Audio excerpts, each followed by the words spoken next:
You might be hearing some intense rain right outside my window. And maybe some thunder too. And that's because we've been having intense thunderstorms and rains the past month. Summer is a season where we see our most thunderstorms, and that's because it's the sunniest. Meaning, the more sunlight, the warmer the weather, the more evaporation we get in our ocean. The more evaporation, the more clouds form, and we know how the water cycle goes.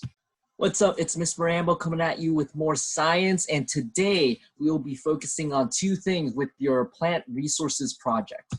First, we'll focus on interpreting your data, and then second, we'll be testing your hypothesis as the last stage of your planting resources project.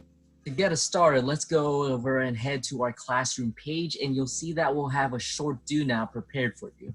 In this do now, I'm asking you to type your own comments on what you see, specifically on what the data tables say about which group had the tallest height and the tallest mass after growing for 50 days.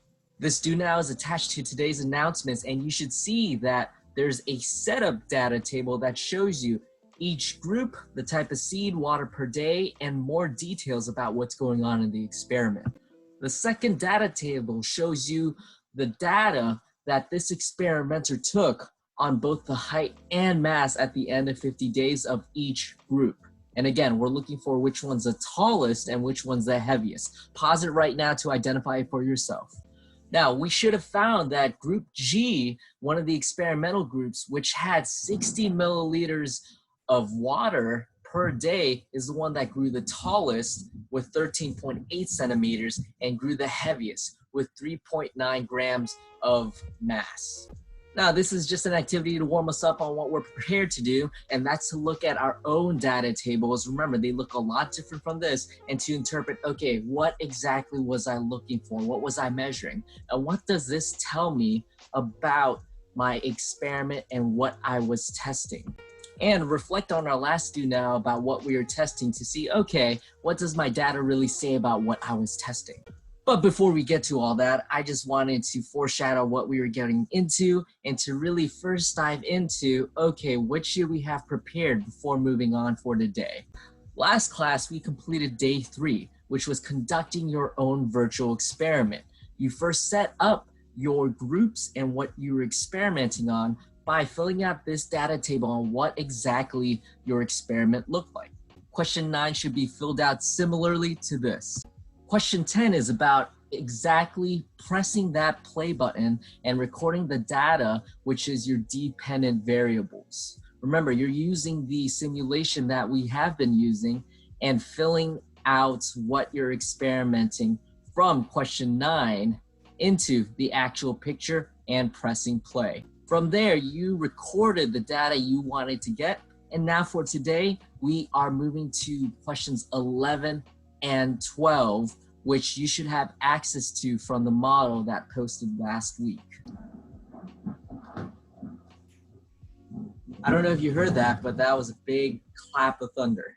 Now, what does your data say?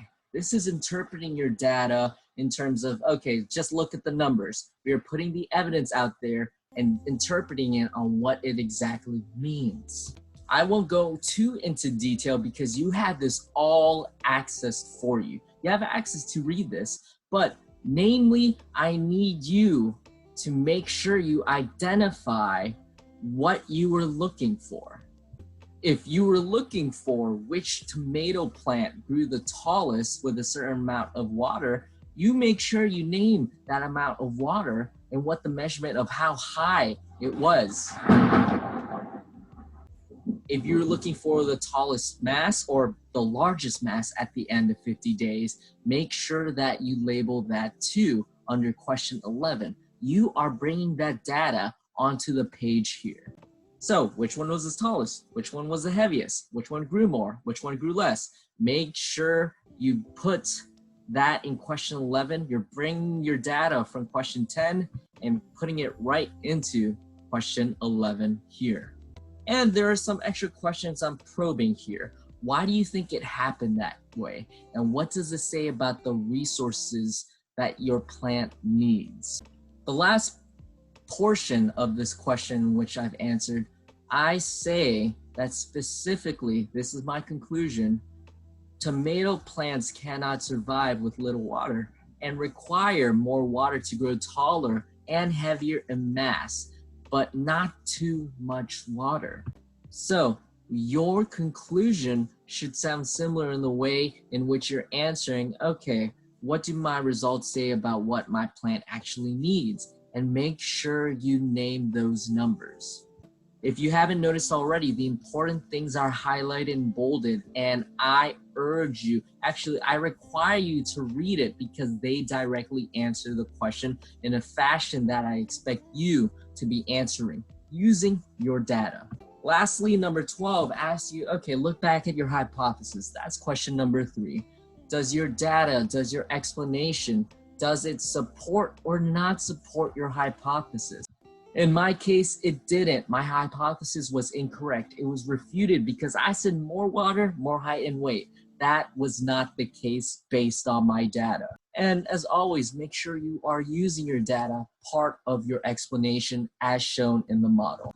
And after you're done completing questions 11 and 12 and making sure you feel confident about your responses in terms of I was using my evidence and interpreting in a way that I was answering those questions, go ahead and submit your plant resources project. After that, you're done for today because your submission is your exit ticket. Meaning, once you submit, I know you did today's work because today was submitting it and you completed all the questions and steps to perform your own controlled experiment. So give yourself a round of applause, a pat on the back because you performed correctly your own controlled experiment, one out of many to come. Thank you for watching. I hope this was a lot of help in terms of flowing through the end bits of your experiment. If you need any assistance or are confused about anything, reach out to me one-on-one, reach out to your peers. We're all resources. And I hope you have a great day.